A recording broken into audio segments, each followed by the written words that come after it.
Guess what day it is? Guess what day it is? Huh? Anybody? Guess what today is?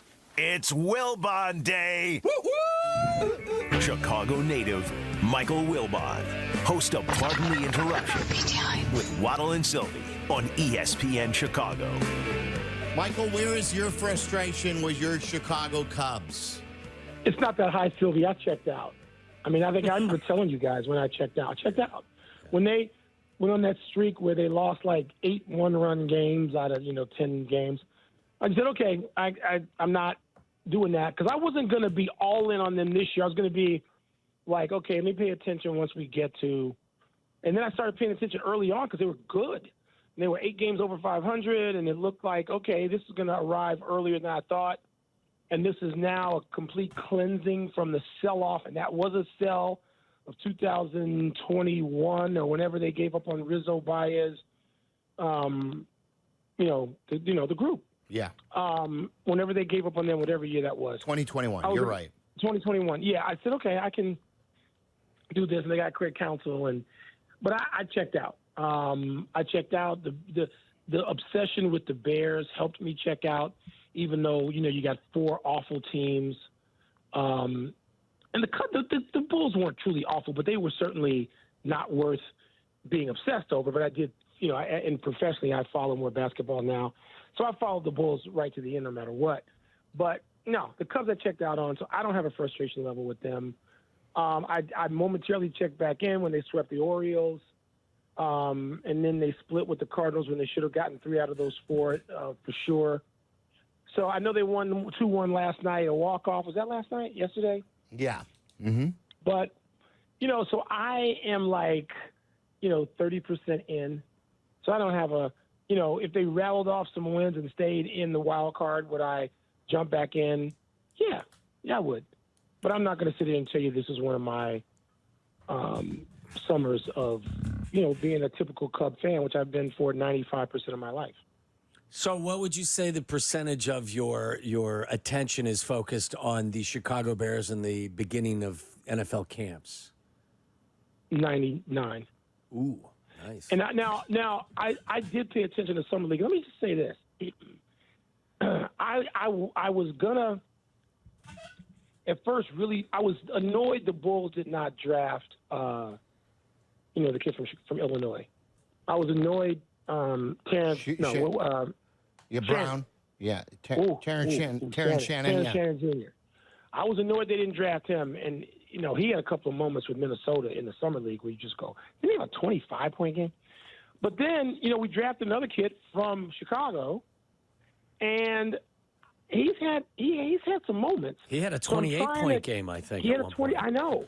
So I'm paying attention to that, wondering what he is. And I'm not in Vegas this summer.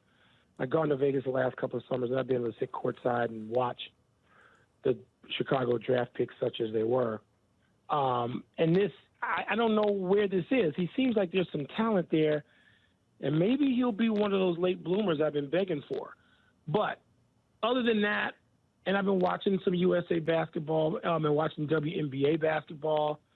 I plan to be at the Sky Fever game on whatever, the 31st or September 1st, whatever that is, Northwestern football coming up. So there's like 5%.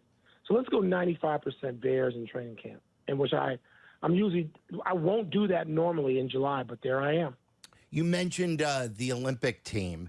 And yeah. the run-up, they've won all the games, and a lot of headlines went to, them only beating the South Sudan by a point. But as a lot of people have mentioned, they have lost quite a few games since 19.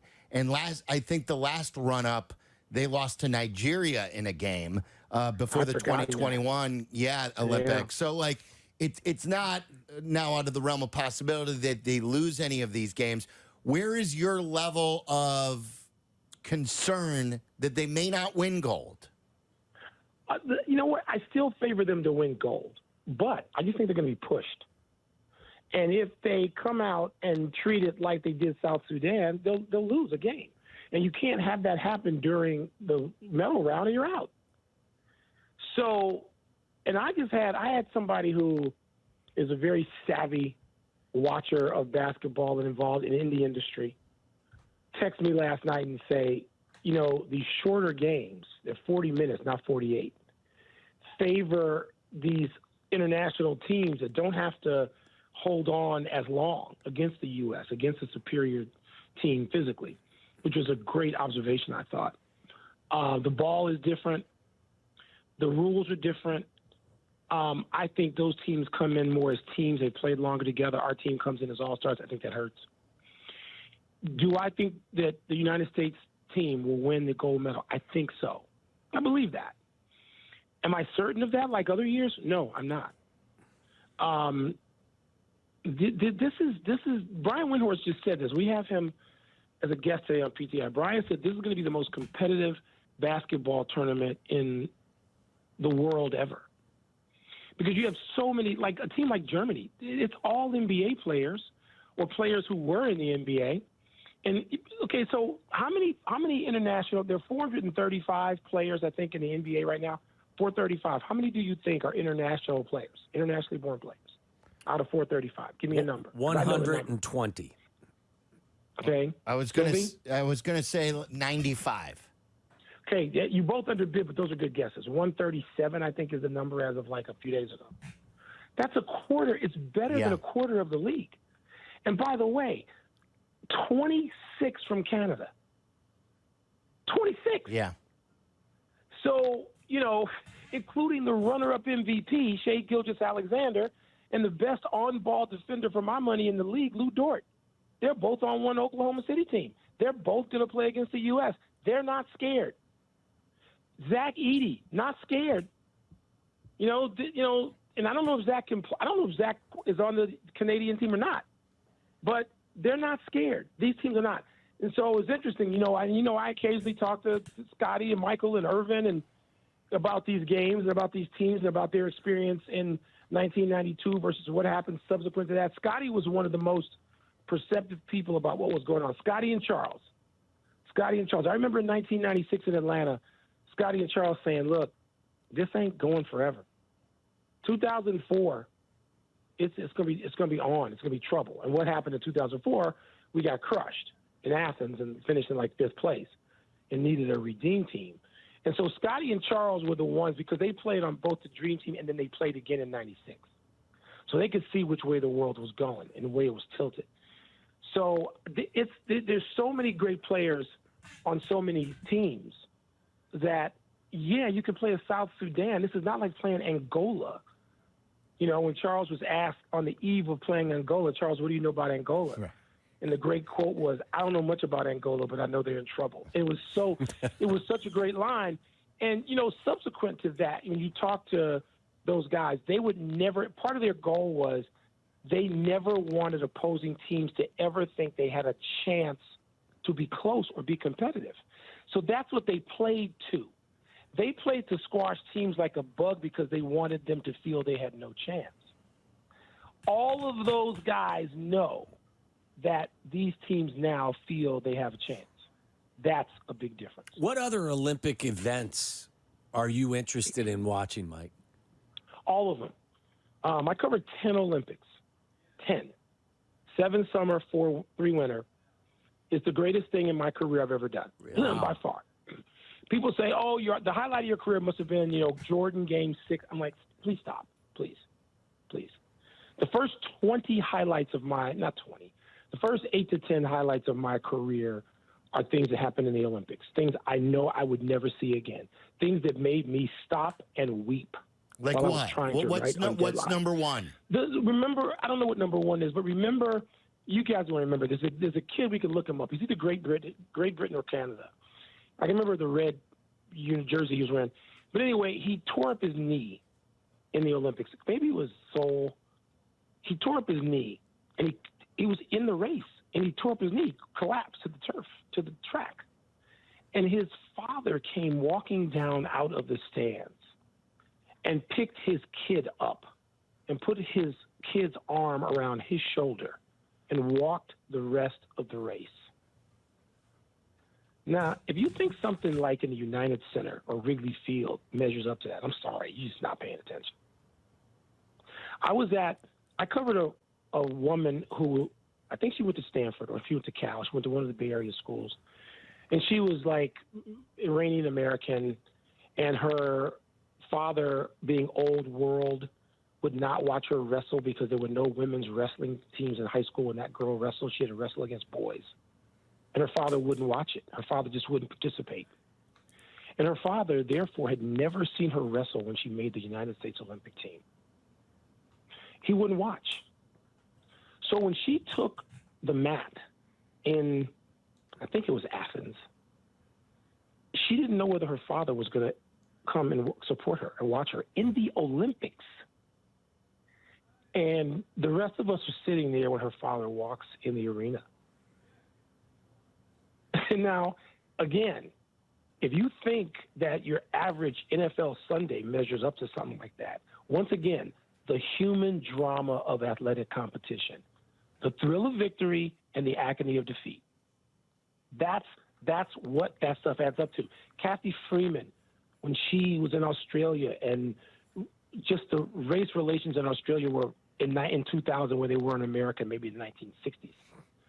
And Kathy Freeman carried two flags and braided the Aboriginal flag with the Australian flag. The emotion behind that and with that is she carried the torch in. I've covered all my teams winning. I saw the Bulls win 6 times. I was at courtside. I was in Cleveland, as you guys know, in 2016. I've seen the Blackhawks. I've seen the Cups carried in. Nothing affected me like those things. Nothing. And so you can go see. I once sat down at a table tennis gold medal match. And I don't know. I'll just make up one of the countries. Let's say it was Korea against Sweden. I know Sweden was one of them.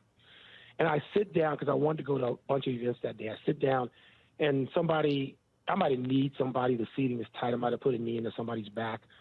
And the person turned around and said, "Oh, I'm sorry." And the person and his wife were very chatty. And then somebody turns to me during the match and says, "You know, that's the king and queen of Sweden." The table tennis match.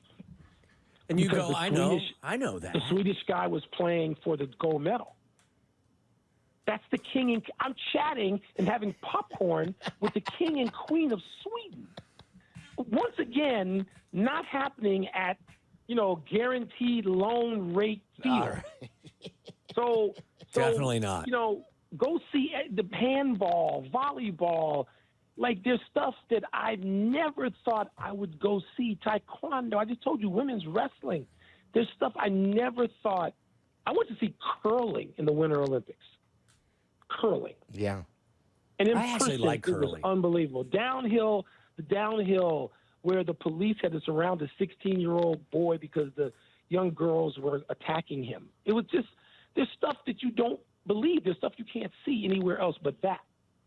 So go see the Olympics. And you can't watch it. You can't consume it. I understand NBC, it's a TV show. They're paid to bring you American stories. I don't care about that.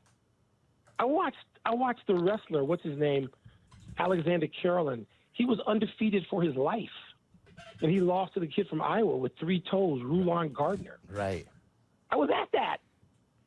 Like, Tommy Lasorda beat Cuba that night, and all he wanted to do was watch that. And so Tommy Lasorda asked a bunch of them. He said, you think we could get in there? We're like, you're Tommy Lasorda. Yes, we could just walk next door. So Tommy Lasorda is in his, his USA manager's uniform. And we walked to see the aftermath of Rulon Gardner versus Alexander Carolyn. The highlights of the athletic highlights. I saw Ben Johnson. I saw Carl Lewis. I saw FloJo. I saw Usain Bolt. There's nothing I'm going to see the rest of my life. Is the Super Bowl going to measure up to that? I don't know. Are you with all of that? I mean, in that it's all spectacular. I don't mean to be weird about this, but do you believe that the Olympics have done the wrong thing by introducing some of the events that they've, like breakdancing? I think is it. Yes, Tommy. Yes. Oh my God. Yes. That's the king of Egypt over there watching his son breakdance. Yeah. I mean, you can't have the same swimming. Yeah, you can't have the same rhythmic conversations. Gymnastics. Yes, all of that. Is cornhole in it yet? It might be. I don't know. Yes, they've done the wrong thing. Yes. I'm not even sure that golf belonged or baseball or I don't know. I'm not sure about some things, so I can take them. But yeah, you're pointing out stuff. Synchronized Does that swimming. make me snobby? Like I don't want to be snobby, and I don't want to belittle or not recognize people that can do something really well. If you are, then I'm with you. I stand with you. But is break dancing an Olympic event? No, I've never. Ballroom dancing. Didn't they do ballroom? It was a demonstration sport, I think, because they were going to introduce ballroom dancing. Look. Let me be honest about something. There are two things I got problems with that people will come after me when they hear this. I got problems with figure skating and gymnastics. And here's my problem. Anything that can only be judged, I don't want to see. And I'm saying this despite one of my dear friends in life being Dominique Dawes, United States Olympian and multiple-time medal winner. And I know the drama, and I'm not denying the great athleticism and the compelling storylines and compelling action and the lives and the careers and the sweat and tears of these young women and men. I'm not. But if it's only going to be judged, I got a problem. But isn't that boxing too? No, because boxing, you can knock somebody out. It's not solely That's judged. true. But isn't boxing too the only sport? And this is what has driven me crazy. The most corrupt thing in the Olympics, other than figure skating. Right. I mean, wasn't it the Roy Jones story? I think I was there. Yeah. I was at the Roy Jones. Speaking of things I saw when he got hosed. I was so upset at the Roy Jones decision that was announced after he hit the Korean fighter in the head about 130 straight times, and they announced a decision in favor of the South Korean fighter in Seoul. I called my editors and I said, that's it. It was the last day of competition. I said, I don't want to see the closing ceremonies. I just want to go home now. I'm done. Like, isn't boxing? And I left. What was it? And you've covered a lot of the great fights, not just in the Olympics, Yes. but the great Yes. heavyweight fights, a lot of the Yes. great fights in general. Isn't boxing the only sport that you know of where there's no scoreboard, where we don't find out the scoring until after the match is over? And I don't know how that. Like, I can't give you the delineation. Even I'm not that old. But, yeah, I hear you. Listen. I can't sit here and defend the way boxing – come on. As Kornheiser says, aptly and poetically, God help me, but I love it so. I mean, boxing is a guilty pleasure. Yeah. And listen, there was – I saw Mike Tyson lose in the box off. Lose. And he, by the way, he lost legitimately.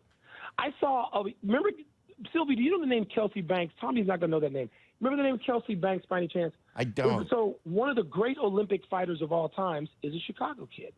His name is Kelsey Banks. Kelsey Banks' record was something like 125-0. Okay?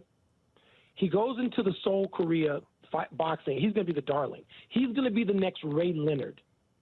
Okay? He's going to be, the next great champ. This is pre-MMA. This is a big deal. 125-0 or 1. And basically, I wasn't going to go to the fight because first night he's fighting a Ugandan kid, and I was like, so what? And one of the coaches said to me, "You want to come to the fight?"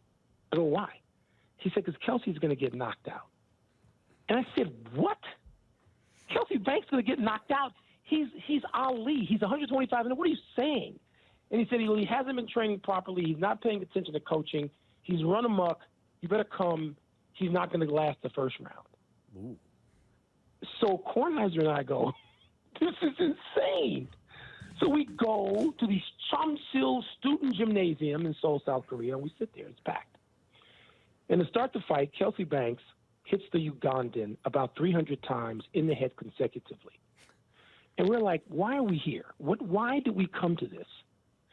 All of a sudden, before the first round's over, the Ugandan somehow recovers, and he hits Kelsey Banks about 20 straight times and knocks him through the ropes and out of the ring and the Olympics. Out cold, it So says. look it up. Yeah, it says in the description, he was surprisingly knocked out cold in the first round. He was asleep. So when they're carrying Kelsey Banks out of the gym, the person who told me this with United States Boxing looks up at Tony and me and shrugs. And it's like only at the Olympics can you have – I'm glad you looked it up so people don't think I'm crazy. and it's a Ugandan fighter, right? Was it a Ugandan fighter? Did I get that right? I think it was someone from the Netherlands, but the I story thought he was Ugandan. is pretty close. He knocks him out cold. He's asleep. And they have to carry him out of the ring. And you're like, this is – I'd love to read the Chicago – I wonder if Jay Mariotti had to have been there to chronicle – I mean, this is one of Chicago's great Olympians. Yeah. And he was out of there in the first round of the first fight. And so, so Tommy, back to your point, yes, the Olympics have done the wrong thing. There are things that shouldn't be there, the things that are shaky, there are things that are corrupt. Yes. All of that. And all of it makes it enhances the drama. It makes it so that when you go there, when you left the Olympics, you leave and you just go, yep. Mm-hmm. Well, how about the basketball game Doug Collins participated in? Like the officials in that game, I mean. That's right. Correct. And listen, I was at the game where the United States lost the first time legitimately again to Russia in 1988. Yep. With Arvydas Sabonis on the Russian team. I covered that game with David Robinson being the most famous player that we'll remember on the United States team. Again, all of these things happen at the Olympics. You can't make it up. You know, you can't. You can't. They're I saw Ben Johnson and Carl Lewis, and I think that Carl Lewis is the greatest Olympian in American history. I think he's the greatest American Olympian. With apologies to Katie Ledecky and Michael Phelps and people who win more medals, but Carl Lewis did things as diverse as be the fastest man in the world and win the long jump. I mean, seriously? I mean, Carl Lewis is that guy for me. So it was really good stuff. Like, I didn't think it would go down this road, but sometimes the roads that you don't expect are the best ones. It's better than sitting around bitching about the Cubs, isn't it? Yeah, we could do that next. Yeah, we got about time. buyers or sellers, I'd rather talk about the Olympics. Yeah. I'm going to watch it. I'm going to be unhappy. But I think with streaming, I can find the events because I used to go to the events. I didn't have to see, a homemade feature on somebody, and what school they went to and their three grandmas. I don't care about it. I mean, these are all compelling. They're all heart-tugging. I don't care about that. I want the sports of it. I want to know who the fastest people in the world are and the strongest people and the people who've overcome these stories I just told you guys about around the world. I don't want to see America on parade. I'm not interested. Yeah, good human interest stuff. Yeah. Michael, great Thanks, stuff. Mike. Thank you. All right, you guys, be good. There's Michael Wilbon.